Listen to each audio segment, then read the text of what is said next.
is modular building? It's a building system that provides you with a catalog of hundreds of items and a tool looking something like this that allows you to move, turn, angle, and resize all of those individual pieces to put them together and make a completely custom decoration or building. It's the key characteristic of Prehistoric Kingdom and Planet Zoo and Planet Coaster, two games made by Frontier. As an example, Prehistoric Kingdom gives you the bones to make a T-Rex skeleton. Jurassic World Evolution 2 just gives you the T-Rex skeleton. There are benefits and downsides to both. Assembling the bones yourself means that you can position the skeleton in any way you want, and with different skull options, you can make more species. But you do have to assemble the skeleton, or wait for someone else to and upload it on the workshop. A ready-made skeleton is ready to use, but it's just one skeleton in one posture. So should Jurassic World Evolution 3 have modular building? Obviously, the answer to this question varies from person to person.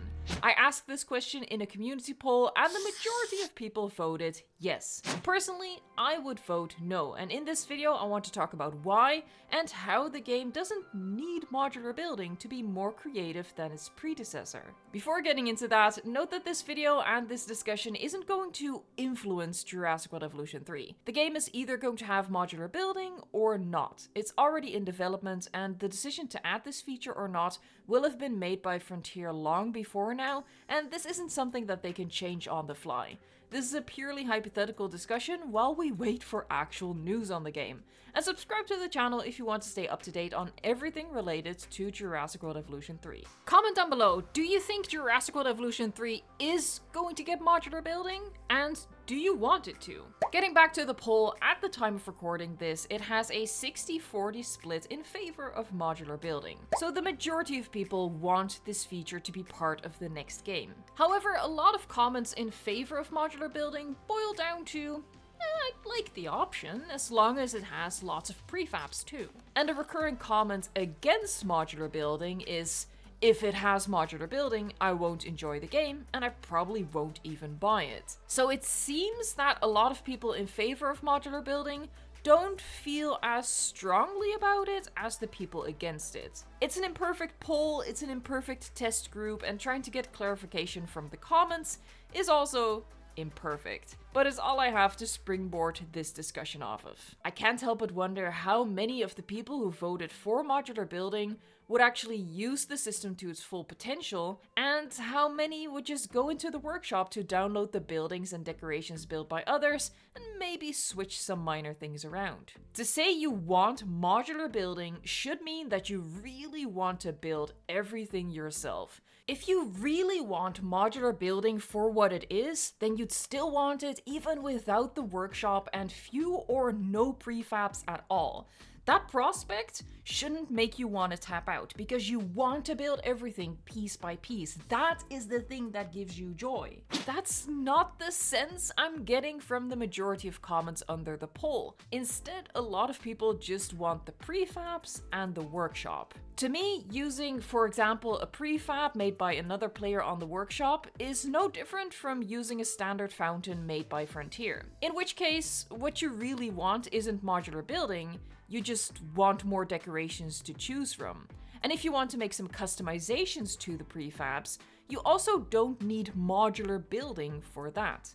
Hi, Editing Evo here. I kinda make it sound like nobody actually wants modular building. That's obviously not true, I'm aware of that. Plenty of people do want it and make full use of it to build the most amazing things over the course of hundreds of hours of work. But based on the comments, I just don't think that's 63% of the 10,000 people who voted. I think a lot of those 63% would actually be perfectly content with an alternative to modular building. Just hear me out, and of course feel free to share your own opinion in a comment down below.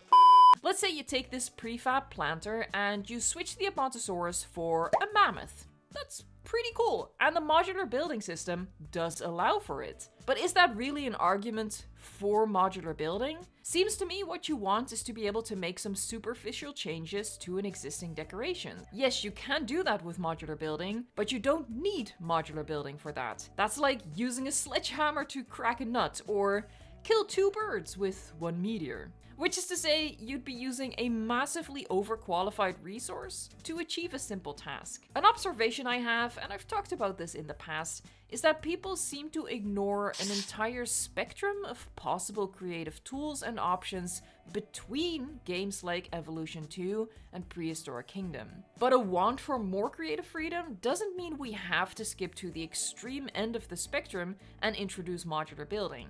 It's not either or.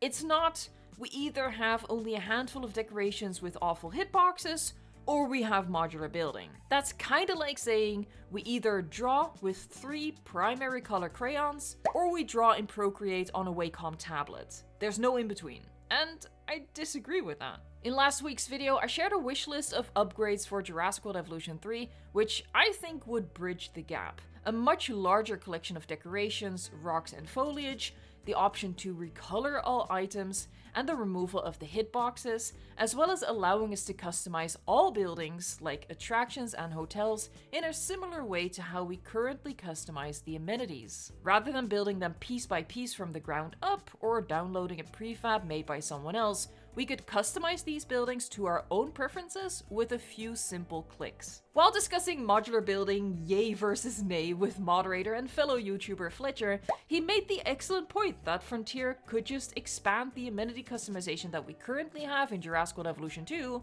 to everything.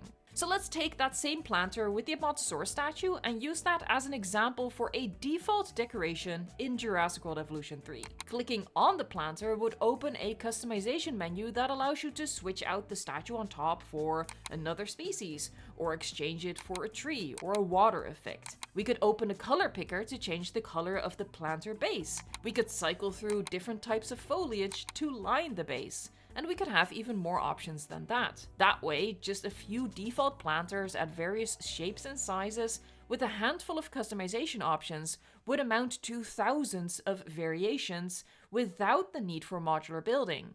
And the same would go for fountains, lights, and other decorations. Same for bridges too.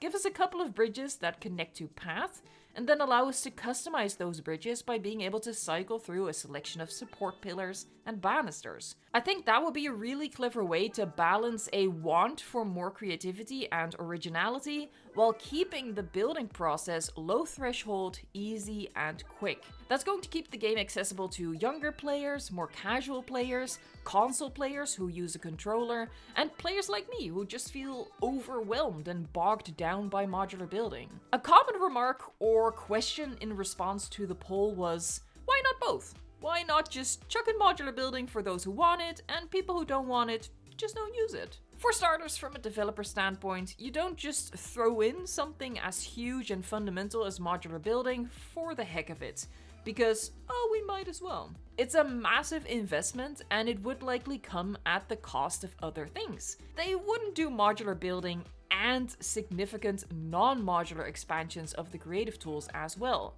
Doing both would be Frontier spending extra time and money because one part of the community is going to use one set of tools and the other part of the community is going to use the other set of tools. But disregarding how realistic it is or isn't to have both modular building and a meaningful improvement of other creative options, it still comes down to the oppressive weight of modular building looming over you if it's there. I could and do play Prehistoric Kingdom and mostly just rely on prefabs and the workshop, but it's so unfulfilling and demotivating.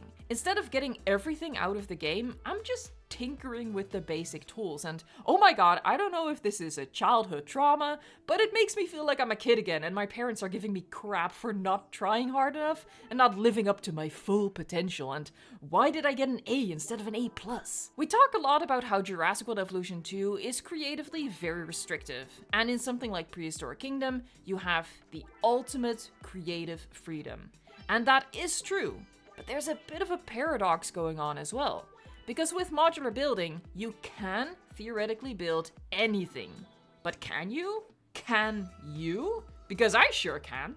I think it requires a lot of skill, creativity, and patience to make pretty much anything worth making. It's a huge obstacle. So in a game with all this creative freedom, I would actually feel more restricted. For me, Prehistoric Kingdom feels very overwhelming and draining, and frankly, I always feel a little embarrassed to play that game because I'm not a designer, I'm not an architect.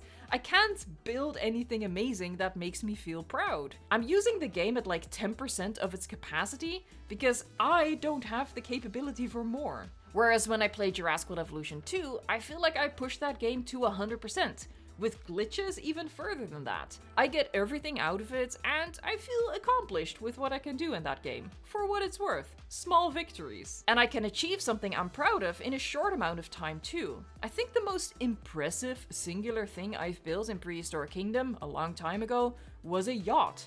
It's really nothing special, but I'd say that's my skill ceiling, and I was quite proud of it. But it took me 6 hours to build just that.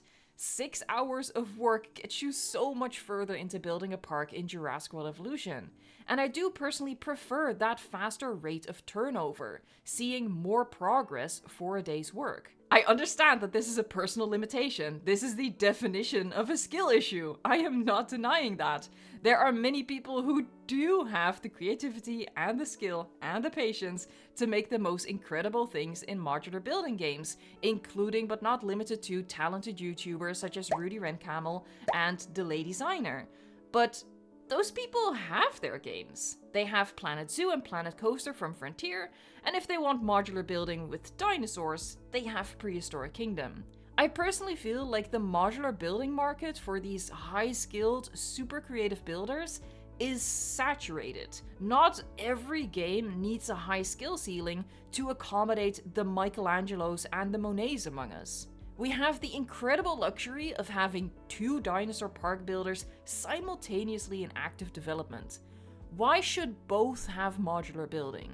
I'm genuinely asking, why should both have modular building? What made the 2 Jurassic World Evolution games appealing and unique in their way was their low threshold for getting into it, the simplicity and speed of building, and the console accessibility of it too. I know there's a big group of people disappointed by the limitations, and I count myself as part of that group as well, but I don't think making Jurassic World Evolution 3 another modular building game is the solution.